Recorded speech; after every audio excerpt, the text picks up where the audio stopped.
Hello and welcome back, everyone. Scootsy16 here with another video for the Elite Discord tournament. This time we are taking a look at the recap of round two. Similarly to what we did after round one, I will be looking over some stats. We'll take a look at individual player performances, league leaders, and then, as I did the last time, I am going to put together a little montage of the top eight individual performances in single games across these two series with these four teams. And as you take a look, you will see that we know who's going to be in the finals for the inaugural Elite Discord tournament, that being the Thumpers facing off against the Buzzwings, and it will be in a very interesting matchup between these two teams as they have both been fighting very hard this entire tournament. Looking forward to see how that plays out, but before we get to that series, we're going to take a look at these four teams and how the players did. Starting off with the league leaders, I don't know if anyone took a guess as who they think may be number one in the top 10, but as we take a look, it's going to be Liam Undermeyer, the captain and center fielder of the Buzzwings, takes the number one spot away from Werner Daniel, who pretty much just lost that spot because he has not been pitching after being eliminated in round one. Liam Undermeyer continues his hot streak, just been absolutely dominant in this series.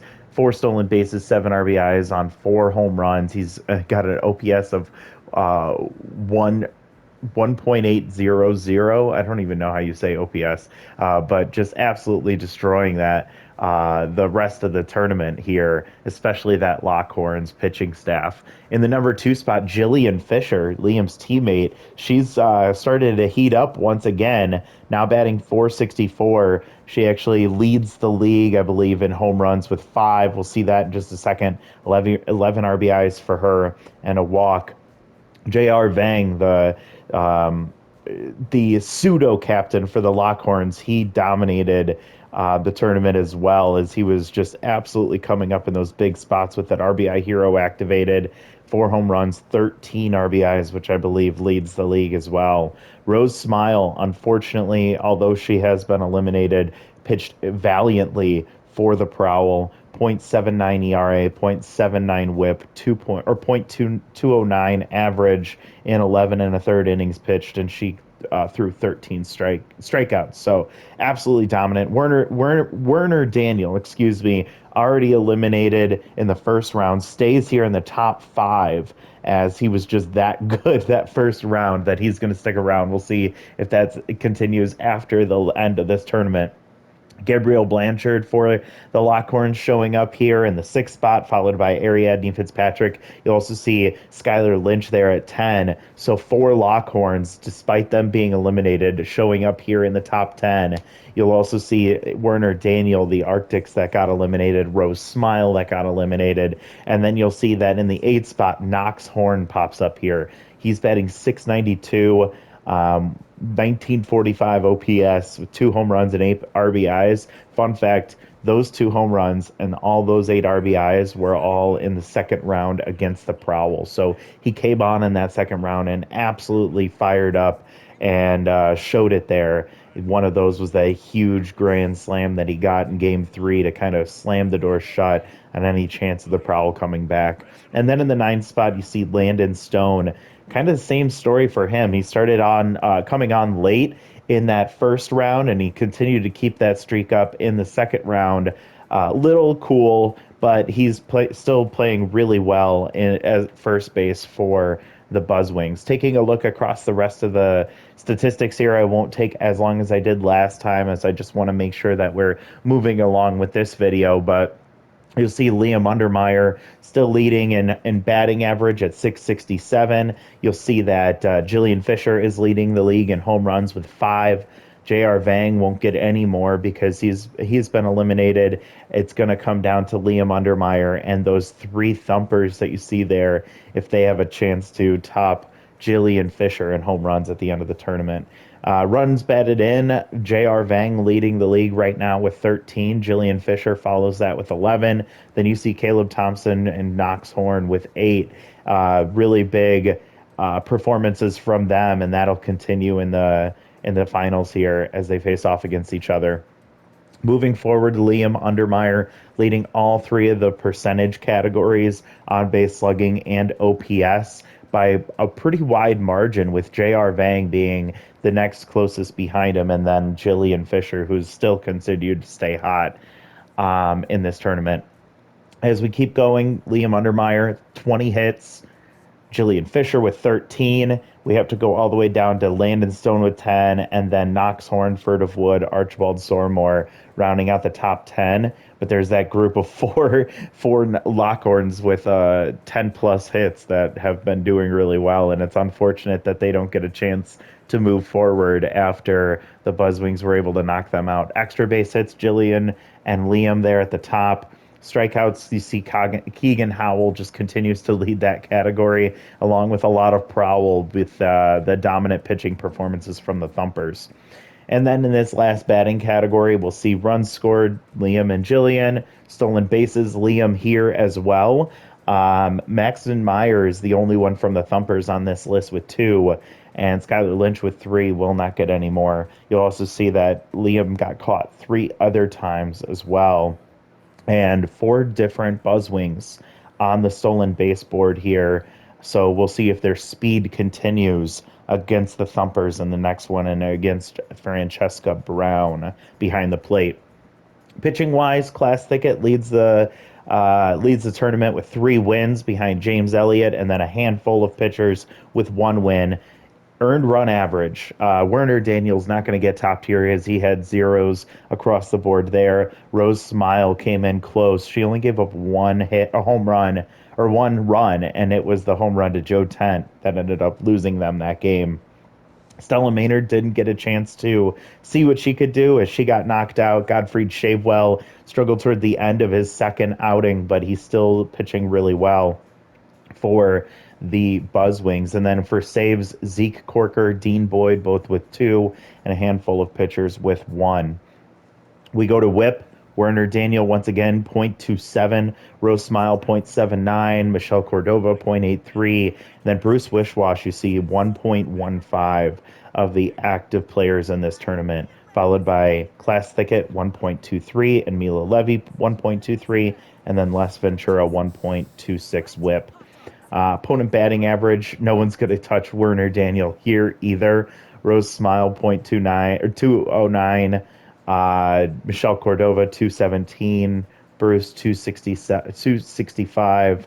Some pretty good performances there. And then for strikeouts, Bruce Wishwash leading the tournament. Rose Smile in second. Werner Daniel still in third here. And then Les Ventura rounds out the top 4 for strikeouts. And then as we look at the last one here, strikeouts per 9, walks per 9, and strikeouts per walk ratio. And you see that walks per 9, still a lot of pitchers that have not allowed a walk. Those elite pitchers would rather allow a hit than a walk, as you can see there. So that's the league leaders. Now let's go ahead and take a look at the team stats from the teams in that second round. We'll start with the Prowl, and again, this is going to be a little difficult to parse through, as this is going to be looking at the league stats, or the stats for the entire tournament, not just for the second round. Jasper Reeves definitely started to get a little hot, but they wish he would have done that sooner, as it was a little too late for him to get things going, as he did hit 3 home runs. Bolt Snow started to come on a little bit, but just did not do anything for them the way they expected. Jada McCarthy was quiet in that series against the Thumpers. Elizabeth Nelson didn't do too well. Devon Bailey put himself in a position to help the team succeed. Huge triple against Bruce Wishwash when he was stimulated, and it didn't make a difference as they weren't able to score that run. Violet LeBlanc, not too much going on for her. Tyke Duarte had a big hit with an RBI, had a chance to win a game there. And then the rest of this offense is pretty quiet. Reese Bugby did pretty well, but then cooled off a lot against those Thumpers pitchers, which they're good. But you need your hitters to figure out ways to get on base, and he wasn't able to do it. We already talked about Rose Smile and how dominant she's been. Raymond Meal, their number two starter, just did not have it in this tournament, giving up 8 earned runs in 4 1/3 innings pitched. He faced 26 batters and allowed 13 hits, and that's just not going to cut it in this tournament. Blind Nolan played decently well, 3 earned runs in an 8 and 2/3 of an inning, so he held it pretty well. Jagger Jackson didn't get a chance to get a second outing. Isaac Villegas never got a chance to pitch in this tournament. Michelle Cordova, who started off really hot, struggled against that very potent Thumpers offense. And I also think she got put into some really tough situations that made it difficult for her to be able to manage effectively how she was able to come out on top there. Dean Boyd did okay. Hal Garrison and Swindle Boyle definitely struggled in this tournament all throughout.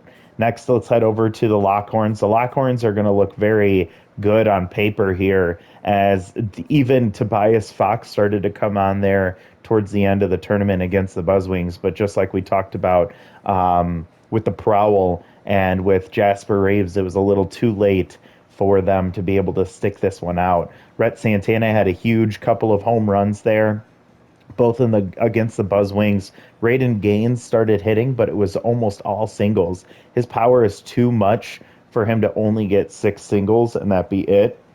But he was getting on base for the Lockhorns, and that's what you need. Then we already talked about J.R. Vang and how dominant he was. Ariadne Fitzpatrick with a great tournament. Same thing with Gabriel Blanchard and even Skylar Lynch, all pitch are hitting very well. Emerson struggled, but really held his own behind the plate. And then you'll see Uriel Sardi.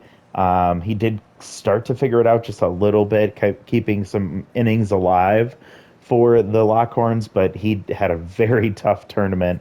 Leland Pollard started to struggle. Ellen Flores didn't do much in her limited appearances, and I thought we were going to see more Rebecca Andrade, but she just ended up 2 for 5 in the tournament, but one was that huge grand slam to win the game against the Dirt Dogs. And then Talia Erickson, she came in a couple of times defensively, but never got an at bat for the Lockhorns.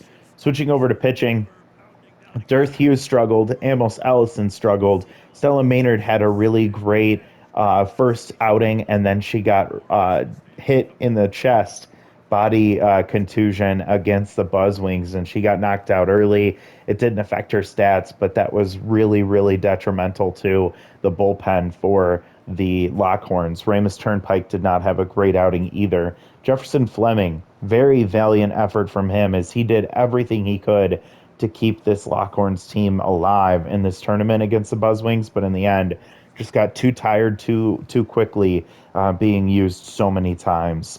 James Elliott, he struggled in his opportunities. Guadalupe Austin, I think a lot of these pitchers just came in and got overworked, especially with the limited usage of some of these starters. The starters just didn't go long enough, and even though these relief pitchers pitched well, they just got used too much, and then when they got gassed, they got lit up. Frida Schmidt somehow threw 2 innings, I think, for one of those appearances, and she came up huge. She looks way better than what her first performance would have shown you, but she did really well closing for the Lockhorns.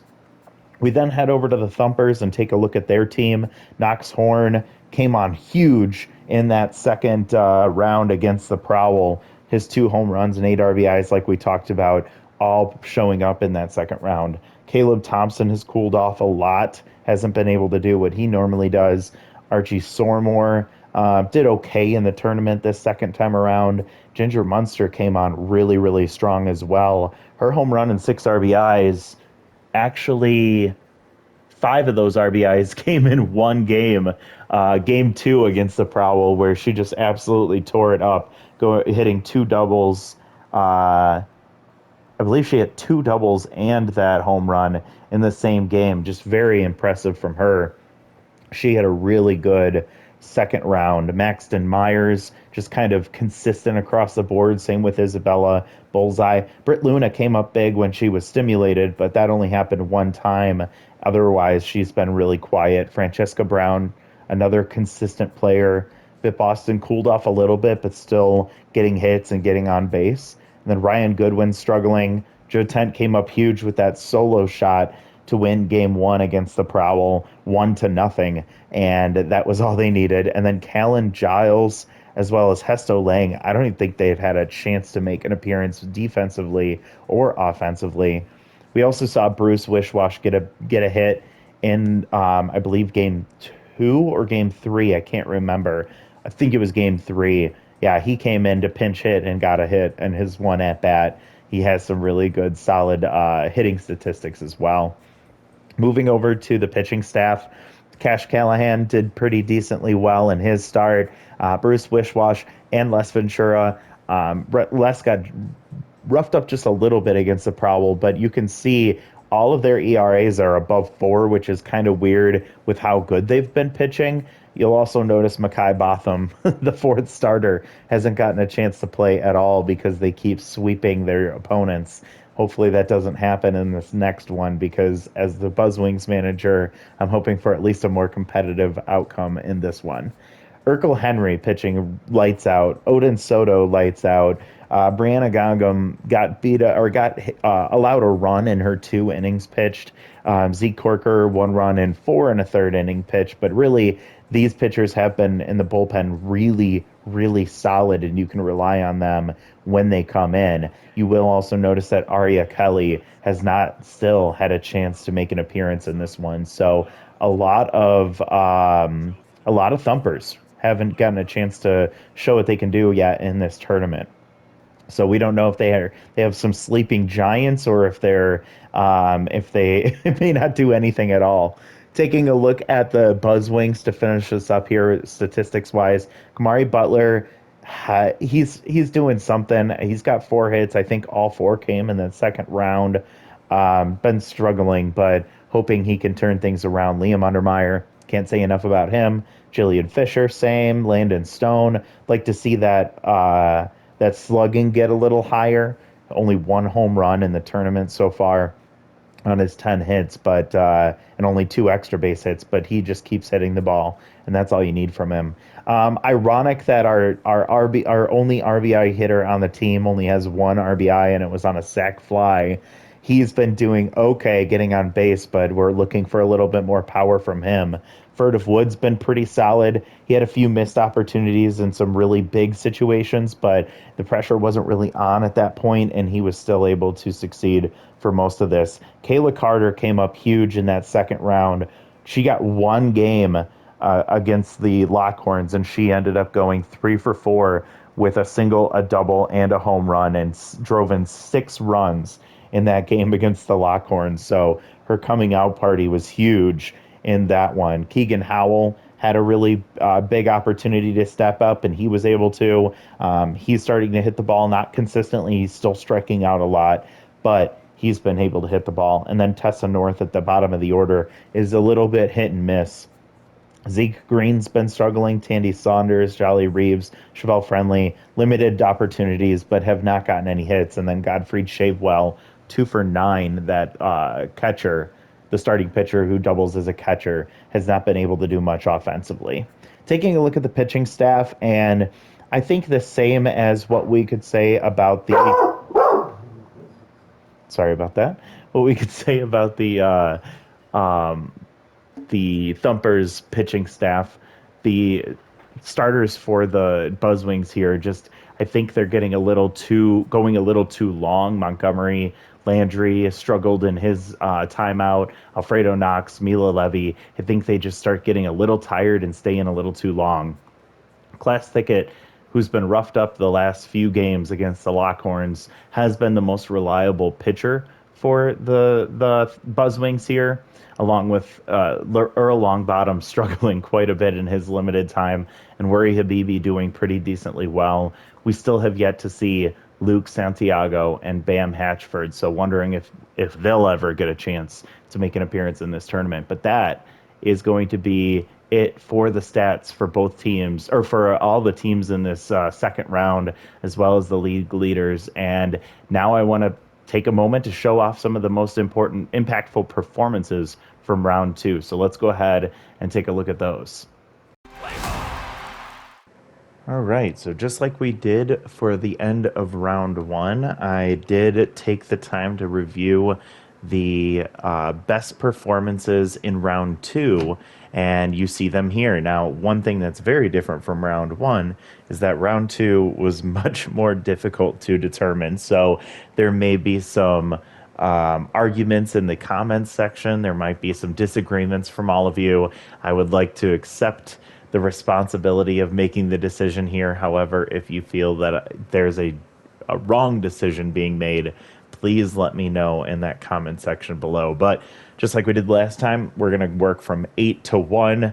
Starting in the bottom right-hand corner, you will see J.R. Vang of the Lockhorns. In game one of this series, he went 2 for 4 with a single, a home run, 4 RBIs, and a run scored. So let's go ahead and take a look at that big home run that he hit in game one.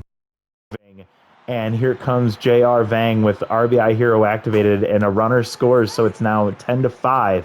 2 runs come across here in the 6th with 2 outs. J.R. Vang is currently the one with a chance, and he gets the sign stealer, and he steals it, and he puts that one off of the triple deck, bounces off the face of the third deck, and he put that one 469, a 3-run shot. What an absolute bomb from J.R. Vang. All right, well, that brings us to number 7 with Rose Smile. In game one against the Thumpers, she managed to go 5 2/3 innings, giving up 4 hits, 1 earned run on a home run, and 6 strikeouts. Here's a pivotal moment in the top of the 4th against Archie Sormore, in which she gets him to strike out swinging in a moment where the Thumpers were trying to gain some momentum. Take a look.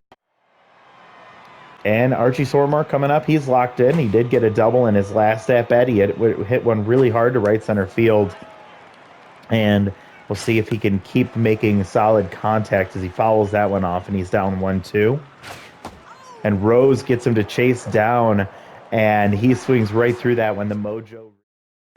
And that was just one of many great moments from Rose Smile in that game one performance. But let's move on to number 6, Ginger Munster. In game 2 for the Thumpers against the Prowl, really woke up her bat as she went 3 for 4 with 2 doubles and a home run, hit in 5 RBIs and 2 runs scored. Here's that huge home run that she came up with in that game with 1 out. And Ginger Munster, who went from no hits in the tournament to biggest threat in this order, she just absolutely obliterates that one. Holy moly, that almost hit the Vertigo's pizza sign as it just gets up there to the top row of the stands, and that's a huge 442-foot 2-run homer for Ginger Munster. Just a complete no-doubter from Ginger Munster there. And that moves us to another thumper in the list here. Number 5, Bruce Wishwash, pitched in game 1 of the series against the Prowl, actually faced off against Rose Smile, and this was a beautiful pitching matchup between the two of them. Bruce managed to go 5 1/3 inning, allowing 3 hits, 1 walk, no earned runs, and striking out 9. Part of the reason why? He got his stimulated trait activated, and here it is kicking in against Jasper Reeves. For the Thumpers, and that might be all that they need, because look at that. The stimulated trait kicks in for Bruce Wishwash, and look at those attributes. Oh my God. He's locked in, he's throwing 104. Oh my goodness, this might be it for the Prowl. I don't know what they're gonna do to try and stay in this one. 104 blown right past Jasper Reeves. The S-tier Wishy-Washy is someone I would never want to face in the batter's box. All right, that brings us to the top four, starting with Jefferson Fleming, the number four on the list here. You might be wondering why 3 innings pitch and 2 strikeouts is going to make it into the top eight. That's because in the first inning, the Lockhorns lost their starter, Stella Maynard, and so Jefferson Fleming came in, pitched 3 phenomenal innings against a red-hot Buzzwings offense, and he managed to get a strikeout against the one and only Liam Undermeyer. Take a look at this one. And here comes the captain, Liam Undermeyer, with a single in the first at bat. Fleming is feeling gassed, but he's locked in, so he's going a little bit longer than you'd probably like to have him, but he's been pressed into a really tough situation. 3-1 count, fouls off that one, full count here with 2 outs, and tough out gets activated as well as K Collector. And he swings through strike 3. So in a big spot, Jefferson Fleming is. That's what I love about this tournament. It is big players coming up huge in big moments, and Jefferson Fleming did that against Liam Undermeyer. And speaking of big moments, let's move on to number 3, Kayla Carter of the Buzzwings in Game 4, coming back from a meniscus tear. She ends up having the game of her life, going 3 for 4 with a single, a double, a homer, 6 RBIs, and 2 runs scored. Here's that big home run in her first at-bat coming back after that meniscus tear. And that's going to be 2 on for Kayla Carter with no outs. And now, again, yet to get a hit in this tournament. Kayla Carter had sat out a few games after tearing her meniscus, and we'll see what she's able to do. Ball gets away, and both runners are easily able to advance.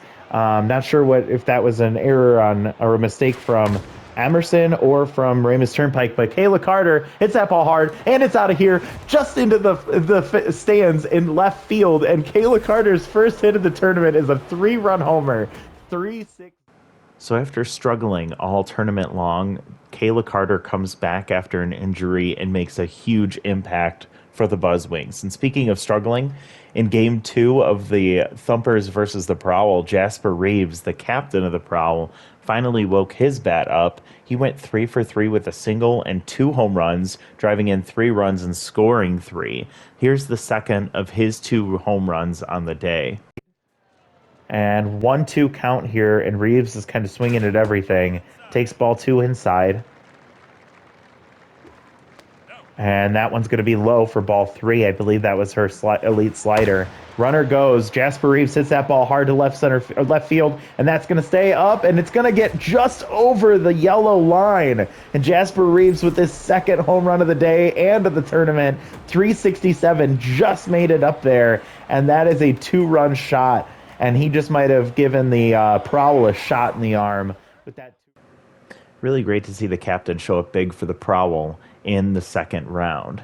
Now let's go to the number 1 moment in the second round, and that goes to Knox Horn of the Thumpers. No, this wasn't his best single game performance of round 2, but it was the most memorable. In Game 3, with the Prowls back against the wall, the Thumpers left fielder closed the door shut with a grand slam to end the game in walk-off fashion. Take a look at this amazing moment for the Thumpers and Knox Horn. Oh my goodness, and if you want somebody up, it's going to be the red-hot Knox Horn for the Thumpers. And this is all it right here for the Prowl. Oh, and no, oh my God, Knox Horn hits that ball deep to center field, and it is out of here. Oh no, oh gosh, Devon Bailey, the Butterfingers center fielder, had a chance right there at the wall, and he was not able to make a play. And another grand slam for the Thumpers as they put the dagger into the Prowl, and they'd send him home. That will no doubt go down as one of the most incredible, amazing, most memorable moments in Elite Discord tournament history. I'm so glad I had an opportunity to commentate, and I hope you all got an opportunity to witness that one live. But wow, what a round. Round 2 brought us some incredible performances, some such fun games to witness, and that will come to a head as we now look to watch the finals between the Thumpers and the Buzzwings. 2 really great teams who have already brought us some really great, entertaining fun. I can't imagine what we're going to be witnessing in these next few games, but make sure you're subscribed to follow along with us and comment down below what did you think was the most memorable moment of the second round, and make sure you don't miss these upcoming videos. Thank you all so much for watching, and we'll see you next time. Bye, everyone.